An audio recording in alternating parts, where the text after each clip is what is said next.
નમસ્કાર દર્શક મિત્રો, આપ જોઈ રહ્યા છો શિનોર સમાચાર। શિનોર તાલુકાના આનંદી ગામે આવેલ શ્રી BL પટેલ શારદા મંદિર સ્કૂલના કમ્પાઉન્ડમાં શાળા પ્રવેશોત્સવ 2023ના લખાણવાળી સાયકલોને કલરકામ કરી જવાબદાર તંત્ર દ્વારા બેદરકારી પૂર્વક છુપાવવાનો પ્રયાસ શરૂ કરવામાં આવ્યો।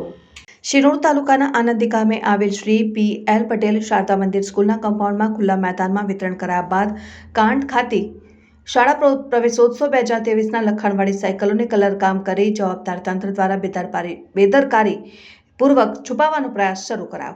સાયકલની મદદથી વિદ્યાર્થીઓ સમયસર નિયમિત શાળાએ પહોંચી શકે અને વિદ્યાર્થીઓનો ડ્રોપઆઉટ રેશિયો ઘટાડવા માટે રાજ્ય સરકાર દ્વારા સરસ્વતી સાધના યોજના અંતર્ગત ધોરણ 9ની વિદ્યાર્થીનીઓને સાયકલ વિતરણ કરવામાં આવી છે, જે અંતર્ગત શિનોર તેમજ ડભોઈ તાલુકાની 1315 સાયકલો શિનોર તાલુકાની આનંદી ગામે આવેલ શ્રી BL પટેલ શારદા મંદિર સ્કૂલના કમ્પાઉન્ડમાં ખુલ્લા મેદાનમાં શાળા પ્રવેશોત્સવ 2023 લખાણવાળી સાયકલો વિદ્યાર્થીનીઓને અડધું વર્ષ પૂર્ણ થઈ ગયું છે, તેમ છતાં હજુ સુધી આ સાયકલો વિદ્યાર્થીનીઓને વિતરણ કરવામાં આવી નથી। ત્યારે જવાબદાર તંત્રની ગંભીર બેદરકારીને કારણે ખુલ્લા મેદાનમાં પડી રહેલી આ સાયકલો પૈકી કેટલીક સાયકલોને કાંટ આવી ગયા છે, તો કેટલીક સાયકલો પાછળના પંખાની લાઇટ ગુમ જોવા મળી છે। તેવામાં આશ્ચર્યજનક રીતે સાયકલો પર નવેસરથી રંગકામ કરવામાં આવી રહ્યું છે,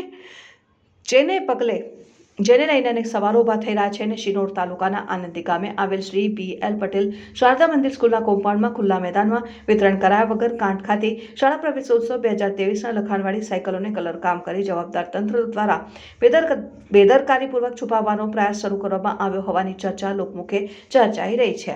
રિપોર્ટર સંજય ખત્રી, શિનોર સમાચાર ન્યૂઝ, શિનોર।